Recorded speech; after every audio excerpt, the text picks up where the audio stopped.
Paulo engrandeceu a carta que escreveu, e nós a temos como sendo destinada aos crentes em Éfeso. E nós chegamos ao capítulo 3. E nós vamos extrair daqui algumas lições preciosas e práticas para a nossa vida acerca do poder que a graça de Deus tem para nós. Deixa a sua Bíblia aberta na carta de Paulo aos Efésios, capítulo 3. Nós vamos ler já os versos 1 ao 13. Antes, porém, eu quero compartilhar com você uma experiência que eu tive algumas semanas atrás, mais precisamente há 3 semanas atrás, quando fui, depois de muito tempo, sem ir lá, fui ao Museu de Arte Contemporânea em Niterói. E lá havia uma exposição sobre a história da arte contemporânea, expressa por diversos artistas do nosso tempo. E eu não sei quantos aqui apreciam a arte plástica, de ir a exposições de quadros e esculturas. É algo bem específico, nem todos apreciam, nem todos compreendem, e talvez não apreciam porque não compreendem, e é um ciclo meio que vicioso, não é? Em algum momento temos que romper esse ciclo para a gente tentar entender a arte e por isso talvez passar a apreciá-la. Mas para os artistas, tanto modernos e mais ainda os contemporâneos, um pneu jogado no meio de uma sala tem um significado de uma mensagem tremenda. E nós estávamos então rodando lá no Museu de Arte Contemporânea em Niterói, um excelente passeio para ir com a família, porque se não puder apreciar a arte dos homens, aprecie a arte de Deus, porque é uma das mais belas vistas que temos em nossa cidade, porque de Niterói se vê o Rio de Janeiro esplendoroso. Pão de Açúcar, Cristo Redentor, a Ponte Rio-Niterói, o centro imponente da nossa cidade, que os araribóias me perdoem, mas dizem que é o que mais belo Niterói tem, não é? É a vista da nossa cidade. Eu gosto de Niterói, amo muitos niteroenses, e isso sempre não passa do limite da brincadeira entre os bairros. Mas o fato é que, enquanto eu estava ali, eu precisei da ajuda do condutor, não é? Do intérprete do museu, porque eu não estava entendendo nada. Eram umas casas de cachorro empilhadas umas sobre as outras, eram os pneus jogados no chão, eram umas peças amontoadas uma sobre a outra. Eu precisei chamar nem sei como é que se fala oficialmente, mas os camaradas que ficam lá para te explicar o inexplicável. E havia um determinado quadro que era um quadro branco com um pontinho preto no meio. Eu falei assim, eu conheço a ilustração, eu já usei muito em mensagem, né? O lençol com um pontinho preto no meio, que você olha o lençol e só vê o ponto preto. Eu sei a aplicação. Mas aí o camarada disse assim, olha, isso aqui representa a expressão ideológica do contexto da ditadura militar. O artista, falei, cara, não estou vendo nada disso aí, desculpa, mas para mim é um pontinho preto no meio de um quadro branco. Não, porque se você observar aquelas casas de cachorro empilhada, aquilo representa o caos. Eu falei, cara, não consigo ver. E ele disse assim, olha, muitas vezes você precisa se afastar um pouco da obra para você ver o todo do artista. E eu me afastava, eu quase caí na Baía de Guanabara, falei assim, meu amigo, desculpa, mas não estou conseguindo entender não.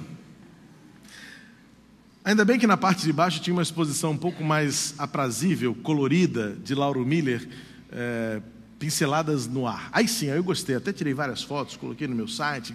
Gostei porque era colorido, era vibrante, era bonito, era no mínimo apreciável como peça de decoração. As outras nem para isso servia. Mas eu fiquei pensando naquela palavra dele, falei assim, olha, quando você se afasta um pouco, eu falei, então quer dizer que depende da perspectiva, né? Lembrei de um professor no seminário que um dia colocou uma cadeira em cima da mesa. E nós ficamos 2 tempos de 45 minutos, 1h30, na sala de aula de um seminário discutindo o que era aquela cadeira em cima da mesa. Coisa de filosofia, né? Eu respeito, mas não é a minha praia. E aí o professor mandava um ficar de um lado, outro de outro. Eu não vou dizer o nome da peça, né? Deixa o professor lá, saudosa memória, guardado na minha memória, na memória dos meus colegas de turma. Mas ele colocou os colegas em volta da mesa e disse, o que você vê? Todo mundo falou assim, eu vejo uma cadeira em cima da mesa. Não, aí o outro querendo já se mostrar, não, eu vejo a violência do ser humano contra a natureza, porque quantas árvores foram destruídas para fazer esta mesa, essa cadeira. Eu falei, viajou. Eu ainda com a cabeça de engenheiro, né? Eu vejo uma cadeira em cima de uma mesa, e a cadeira tem que estar embaixo da mesa, ninguém senta na mesa, sentamos à mesa, usamos enfim. Eu falei assim, então quer dizer que tudo depende da perspectiva. Sabe que Paulo vai falar isso para a gente nesse texto? Que realmente na vida, muito do que nós vivemos e experimentamos vai depender da nossa perspectiva, do ângulo em que observamos e percebemos o mundo. A partir de que ótica?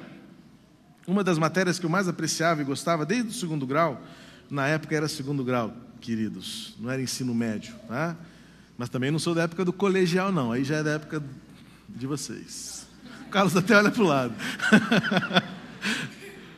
Mas eu gostava demais de trigonometria e geometria descritiva, porque eu gostava da geometria espacial, eu gostava de fazer coisas em 3 dimensões. E sempre gostei de perceber as coisas. Eu não sei se você já fez esse exercício infantil, mas às vezes eu chego num determinado lugar e falo assim, como é que aquela pessoa que está lá em cima está me vendo lá de cima? Qual é a imagem que ela tem? E eu consigo visualizar na mente, isso é a visão espacial. Você consegue se colocar na perspectiva do outro para perceber como o outro está te vendo. Qual é a visão que ele tem? Eu já contei para vocês a experiência da parede que caiu ali, e alguém me perguntou, pastor, o senhor conseguia ver que ia ficar bonito? Talvez essa seja um pouco da habilidade que a gente chama de visão espacial, de você perceber as coisas por uma outra perspectiva que não a plana do papel, em que você vê apenas o que está escrito e você não consegue ver o outro lado. Mas olha, isso não me ajuda em nada a contemplar obras modernas e contemporâneas, não. Porque para mim um pneu jogado no meio da sala é um pneu jogado no meio da sala. Se não tiver a legenda embaixo, eu não vou entender que o camarada quis dizer que é o caos da sociedade, é o caos da mente humana, os problemas da depressão do ser humano, não. É um pneu jogado na sala de aula, no meio da sala. Mas acreditem, muito da nossa vida, é o que Paulo vai mostrar, vai depender da perspectiva que temos, da maneira como nós encaramos as circunstâncias. E qual é a interpretação que fazemos dos fatos? A partir de que fundamento que nós temos? Vamos ao texto? Efésios capítulo 3, versos 1 ao 13. Vou ler na NVI com auxílio da nossa equipe de multimídia. Por essa razão, eu, Paulo, sou prisioneiro de Cristo Jesus por amor de vocês, gentios. Certamente vocês ouviram falar da responsabilidade imposta a mim em favor de vocês pela graça de Deus. Isto é, o mistério que me foi dado a conhecer por revelação, como já lhe escrevi em poucas palavras. Ao lerem isso, vocês poderão entender a minha compreensão do mistério de Cristo. Esse mistério não foi dado a conhecer aos homens de outras gerações, mas agora foi revelado pelo Espírito aos santos apóstolos e profetas de Deus, significando que, mediante o Evangelho, os gentios são co-herdeiros com Israel, membros do mesmo corpo e coparticipantes da promessa em Cristo Jesus. Deste Evangelho me tornei ministro pelo dom da graça de Deus, e a mim, concedida pela operação do seu poder. Embora eu seja o menor dos menores de todos os santos, foi-me concedida esta graça de anunciar aos gentios as insondáveis riquezas de Cristo e esclarecer a todos a administração deste mistério que durante as épocas passadas foi mantido oculto em Deus que criou todas as coisas. A intenção dessa graça era que agora, mediante a igreja, a multiforme sabedoria de Deus se tornasse conhecida dos poderes e autoridades nas regiões celestiais, de acordo com o seu eterno plano que Ele realizou em Cristo Jesus, nosso Senhor, por intermédio de quem temos livre acesso a Deus em confiança, pela fé nele.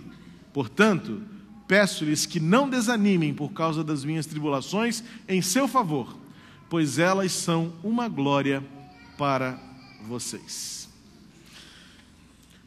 Alguns esclarecimentos exegéticos necessários, ou seja, algumas informações importantes para você nesse texto. Primeiro, volto a lembrar você que Paulo era muito confuso nas suas ideias. Se você não cuidar, você embola o meio de campo, porque Paulo era prolixo, acredite nisso. Hoje você tem uma falsa impressão de organização por causa dos tais numerozinhos de capítulos e versículos. Então, a maioria aceita e entende que os versículos 2 ao 13 estariam numa espécie de parênteses. Na verdade, se nós tirássemos esses versículos 2 a 13, é como se Paulo estivesse escrevendo o 1 ao 14 direto. Nós vamos ver na semana que vem. Quando nós vamos estudar, não na semana que vem, porque já tem outra coisa programada. No próximo domingo que retomarmos o estudo exegético de Efésios, vocês vão ver que o versículo 1 liga-se diretamente ao 14 e continua o pensamento de Paulo sobre os seus sofrimentos. Mas os versículos 2 ao 13 estariam numa espécie de parênteses, em que Paulo aborda uma questão que para ele é essencial novamente: o valor da graça de Deus sob a perspectiva correta. Eu vou usar o versículo 1 nesta manhã apenas para mostrar a você como tudo depende da perspectiva e como a perspectiva faz toda a diferença. Paulo escreveu a sua carta na sua prisão. Era uma prisão domiciliar. A história dá conta de que ele morava, como termina o livro de Atos, ele morava numa casa alugada, ele estava ali cumprindo um decreto de prisão, mandado de prisão, e ele estava aguardando o dia em que iria depor perante Nero sobre as acusações que recaíam sobre ele, acusações estas dos líderes do judaísmo, dos fariseus, dos sacerdotes, de que ele estava infringindo a lei e estava tumultuando o mundo de sua época, porque estava falando de um novo reino, de um novo rei, do império do amor. Paulo estava em casa, mas ele era prisioneiro algemado a um soldado romano. Outra carta da prisão, a carta aos Filipenses, Paulo vai descrever isso, que por causa da sua prisão, a guarda pretoriana, que é como se fosse hoje os nossos dragões da independência, aquela seleta tropa de soldados que foram designados especificamente para a guarda presidencial. Na época era assim chamada guarda pretoriana, porque a sua sede era em Pretória, e eles tinham a responsabilidade de guardar o imperador. Paulo era um preso tão ilustre que foi dado a ele o privilégio de ser guardado pela elite do exército romano. Triste para os soldados, porque Paulo estava algemado a eles, e eles quisessem ou não, eles tinham que ouvir da graça de Deus. Eles deviam pedir socorro aos seus superiores: me tira daqui, troca minha ronda, vem logo outro me render aqui, porque eu não aguento mais esse velhinho falando que a graça, a fé, a alegria, a esperança. Esse homem está doido. Esse homem vai morrer na prisão. Esse homem vai pagar um preço alto e vive falando da alegria que reina no seu coração. Aqueles soldados deviam fazer sorteio entre eles para ver quem não ia para a casa de Paulo, porque eu não aguento mais ouvir falar de Jesus. Mas eles não tinham como fugir. Não tinha mais o que acontecer de pior para Paulo. Preso continuaria. Me fez lembrar uma descrição que uma vez ouvi da irmã Denise, quando ela ainda atuava no Bangu 1, e quando lá em Bangu 1 ainda estavam esses todos grandes criminosos do Brasil, que estão espalhados aí em presídios federais. Houve uma época, vários anos atrás, em que todos eles estavam concentrados no Bangu 1. A irmã Denise está presente? Não a vejo aqui de cima. E ela compartilhava conosco o testemunho de que era muito, muito bom ir lá, porque eles tinham que ouvi-la. Diferentemente dos outros presídios, onde os prisioneiros, os presidiários crentes vão a um determinado local, que eles chamam de igreja, e algumas delas têm centenas de membros, como aqui a do Galpão da Quinta, que é uma experiência inesquecível para quem vai lá. Os nossos jovens já foram. Uma igreja de quase 1000 membros dentro de um presídio. No Bangu 1 é diferente. Como era presídio de altíssima segurança, eles não podiam sair das celas.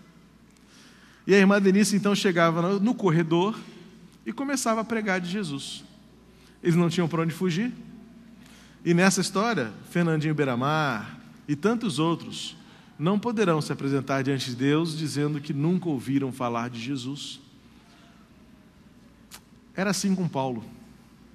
E agora muda a perspectiva da história, porque Paulo poderia, e ele estaria coberto de razão se ele introduzisse esse trecho da sua carta dizendo: eu, prisioneiro de Roma, estou aqui padecendo necessidade, estou aqui injustamente, estou aqui porque estão me acusando de coisas que eu não fiz, estou aqui pagando por alguma coisa que eu não devo, miserável que sou, homem que estou aqui pagando um preço muito alto, prisioneiro de Roma, façam alguma coisa em meu favor, eu preciso sair desta prisão. Sabe por que a perspectiva muda?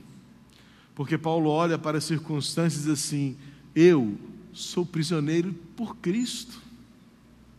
Se eu estou vivendo o que eu estou vivendo, é porque Ele permitiu. E já que eu estou aqui, eu vou testemunhar. Os soldados não vão sair do meu lado sem ouvirem falar da graça. E mais, a maneira como eu encaro o meu prejuízo, a maneira como eu encaro a minha dor, a maneira como eu encaro o meu lamento, edifica vocês. Então o que eu vou reclamar? Eu estou no lugar certo, na hora certa, na maneira certa. Veja como a perspectiva faz toda a diferença. Paulo não se apresenta como um prisioneiro de Roma, mas sim como um prisioneiro de Cristo. E isso faz com que ele mude toda a sua visão de mundo. É por isso que ele pode afirmar, como diz aos Filipenses: tudo que para mim era lucro foi perda. O que eu tinha lá fora que me faz ser alguém hoje? O que eu acumulei lá que hoje me dá algum valor? Meus títulos. Aí ele fala, né, quando escreve aos Coríntios: olha, sou cidadão de Roma, hebreu de hebreus, sou da linhagem de Judá, sou membro do Sinédrio. Olha, se alguém tem um motivo para se orgulhar, sou eu diante de vocês. Eu sou o top, eu sou VIP, o meu cartão é mais que especial. Aí Paulo fala assim: só que isso para mim não é nada, porque isso não faz diferença no lugar que eu estou, não faz diferença no propósito para o qual Deus me colocou aqui. E agora então Paulo vai dizer para os seus leitores: sabe o que é mais importante na minha vida? É o amor, a graça e a misericórdia de Deus, que não estava destinado só aos judeus, mas agora chegou a vocês também, gentios, e eu me sinto indigno dessa tarefa.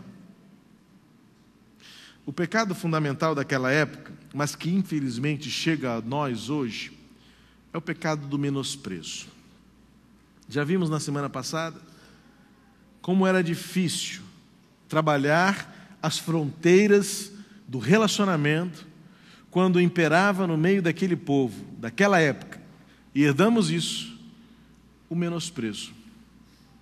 Eu sou mais importante do que você, eu sou melhor do que você, eu tenho mais do que você. E era assim que os judeus tratavam os gentios.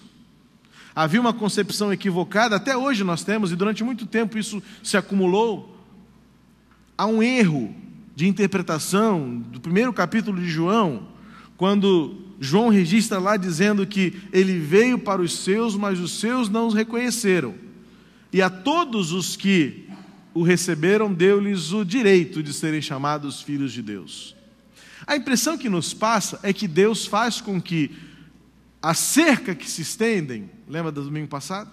A cerca que se estende para abraçar a todos é a cerca de um plano B.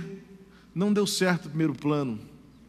Aí agora Deus então vai mudar a estratégia e vai dizer: bom, olha, já que eles não quiseram, então agora eu vou chamar vocês para virem aqui. Não. Paulo vai dizer que desde o fundamento de todas as coisas, o amor foi abrangente. O que aconteceu é que chegou o momento Chegou a hora, inaugurou-se o tempo em que agora a cerca se estende para todos. Era necessário que até aqui Deus usasse um povo escolhido. Mas dentro desse povo escolhido já se retratava por tipo, já se retratava por metáfora, já se retratava por um prenúncio o fato de que nem todos entenderiam a grandeza da mensagem do amor. Nem todos terão a perspectiva certa para enxergar as circunstâncias pela ótica do reino de Deus. Amados, conversão, santificação, passa necessariamente pela atitude de mudarmos a nossa maneira de ver o mundo, a nossa maneira de ver as circunstâncias, a nossa maneira de organizar as nossas prioridades, a maneira de nós escalonarmos os nossos critérios, de avaliarmos o que é primordial, de conhecermos o que é essencial. Normalmente, o mundo diz ou dá valor de essência ao que não é essencial e menospreza aquilo que é imprescindível. Normalmente, os nossos olhos estão apenas para este tempo. Não conseguimos enxergar nem a tarde de hoje, quando o homem espiritual tem a sua perspectiva na eternidade. E tudo aquilo que faço e escolho hoje tem os seus feitos e efeitos lá na eternidade. É uma mudança de perspectiva que faz com que Paulo declare aos seus leitores: vocês acham que eu estou aqui porque Roma quer? Não, eu estou aqui porque Cristo quer. Vocês acham que eu estou preso porque eu cometi algum erro? Não, eu estou preso porque Deus tem um propósito nisso. Vocês acham que eu estou me dando como rogado? Me sinto aqui prejudicado? Me sinto o pior de todos os homens? Não. Me sinto o mais privilegiado, porque Deus deu a mim a responsabilidade de tornar este amor, esta graça e esta misericórdia conhecida a vocês. Portanto, a perspectiva correta da graça nos leva a enxergar a vida e a ver 4 coisas diferentes. Primeiro, quando nós temos a perspectiva correta da graça, nós percebemos que nunca somos maiores do que a mensagem que pregamos ou testemunhamos. Eu lamento profundamente homens e mulheres que se levantaram nos últimos séculos para fazer com que seus nomes fossem maiores do que a própria mensagem que pregam.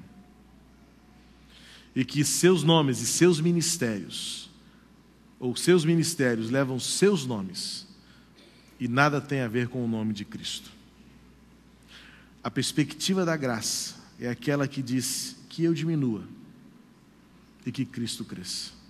A perspectiva da graça é que ninguém se lembre quem pregou, mas que nunca se esqueçam sobre o que pregou.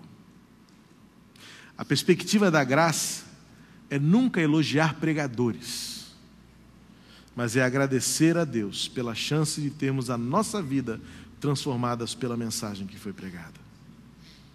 Eu já disse algumas vezes, eu não gosto de tapinha nas costas na saída do culto, dizendo que bela mensagem. Isso me deixa para baixo, isso me arrasa. Porque é, de alguma maneira, dar a impressão de que algum mérito na mensagem de Cristo é dado a mim.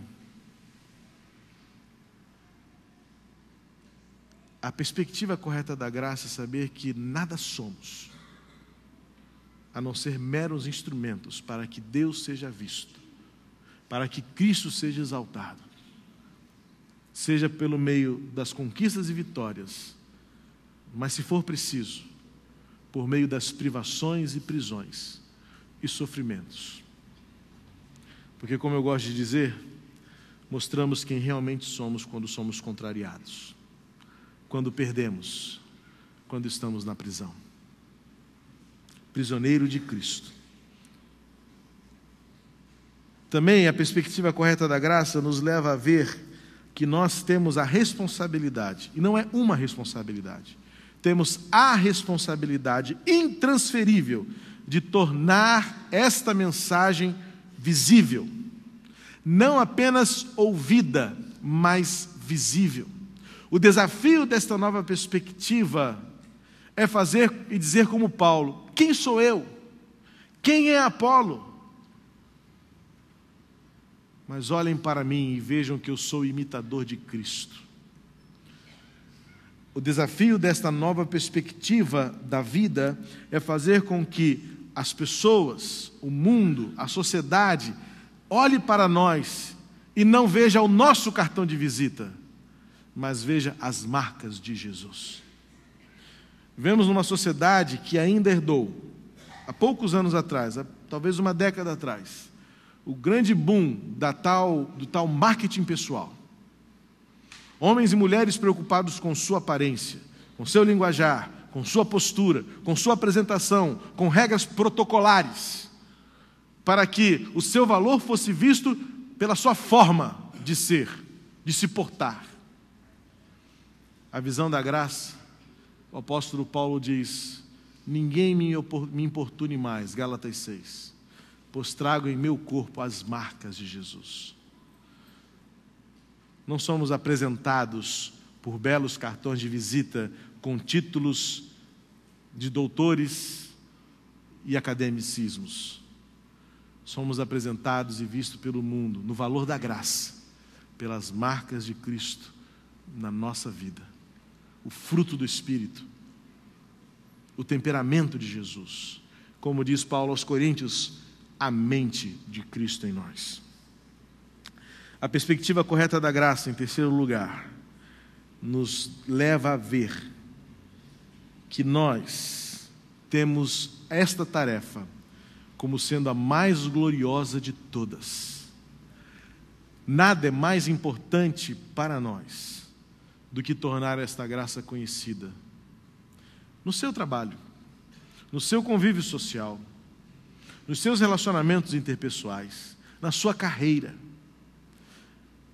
Herdamos uma visão equivocada de que só fazem a vontade de Deus aqueles que assumem algum ministério, como se ministério fosse especificamente alguma coisa que fazemos na igreja.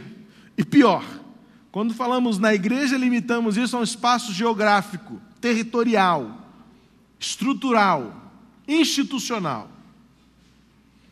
Precisamos resgatar a maior de todas as visões. Enquanto vocês vão indo, façam discípulos. Sejam os melhores empregados, sejam os melhores patrões. Mostrem a graça diante de um mundo caótico, desesperadamente perdido, chafurdado no pecado. Significa ver que cada lugar onde nós estamos e passamos, as cadeiras que ocupamos, os degraus que assumimos, os títulos que recebemos, os certificados que o mundo nos deu, são cada vez mais uma oportunidade para tornar conhecida a gloriosa e inigualável mensagem da graça de Jesus. Isto é ser prisioneiro de Cristo. E por último, a perspectiva correta da graça, que transforma a nossa visão, em que deixamos de ser prisioneiros de Roma para tornarmos-nos prisioneiros de Cristo, significa saber que o caminho inclui dificuldades, perdas e prejuízos também. Foi isso que Jesus disse aos seus seguidores. E ninguém há que, estando disposto a abrir mão de bens, casas, irmãos, irmãs, e ele vai mais longe, pai e mãe, por amor de mim e do Evangelho, não receba 100 vezes mais nesta vida e mais na eternidade. Seguir a Jesus, sob a perspectiva correta da graça de Deus, é saber que enfrentaremos dificuldades. Maltby, um autor, escritor do século retrasado, disse o seguinte, resumiu esta verdade na seguinte frase: Jesus prometeu 3 coisas aos seus discípulos. Seremos absurdamente felizes seremos denodadamente intrépidos e constantemente viveremos em dificuldades. Mentirosa é a mensagem do evangelho falsificado, de que crentes serão homens e mulheres superpoderosos, invencíveis e infalíveis, e que as tristezas que enfrentamos são fruto do pecado que nós acumulamos. Isso é falácia de Satanás. Pois Jesus nos chamou para uma vida em que seremos, repetindo, absurdamente felizes, denodadamente intrépidos e constantemente estaremos em dificuldades. Esta é a grande lição que Paulo nos dá nesse parêntese que ele abre entre o versículo 1 e o versículo 14 do capítulo 3 de Efésios. Tudo muda quando nós mudamos o nosso ponto de vista acerca da vida. Tudo muda quando nós passamos a olhar o mundo pela visão da graça de Deus. Tornamos-nos então prisioneiros de Cristo. E por sermos prisioneiros de Cristo, passamos a conhecer o maior de todos os segredos revelados. Aliás, é bom você saber que mistério na Bíblia não tem nada a ver com mistério. Isso é jargão, desculpa a expressão, mas é o que é a realidade, é jargão pentecostal. Mistério, na Bíblia, é um segredo gloriosamente revelado pelo Espírito de Deus. Portanto, hoje, não há mais mistérios. Existe a graça que nos revelou todos os segredos que estavam guardados, de um Deus de amor, de graça e de misericórdia, que é Pai, mas que, se for preciso, nos levará aos lugares mais inóspitos e mais insólidos, para que de lá possamos iluminar, florescer e frutificar para o mundo a maior de todas as mensagens: Deus é amor e quer salvar o homem perdido. Que Deus nos abençoe, para vivermos como prisioneiros de Cristo neste mundo, dispostos a pagar o preço que for preciso, para tornar a graça de Deus conhecida de todos os povos. Pai querido, em nome de Jesus, muito obrigado, porque tornamos-nos prisioneiros em Cristo, para testemunharmos para o mundo a grandeza da Tua mensagem revelada, de amor, de graça e de misericórdia. Senhor, molda-nos e usa-nos, para tornarmos esta mensagem gloriosa conhecida no mundo, não só por palavras, mas por ações e atitudes, em nossos relacionamentos, em nosso testemunho, em nossa conduta, em cada atitude do nosso viver, para que o mundo, ao olhar para nós, veja tão somente as marcas de Cristo pregadas em nossa vida. Obrigado, Senhor, pela Tua graça. Obrigado, Pai, pelo Teu grande amor por nós. Em nome de Jesus. Amém.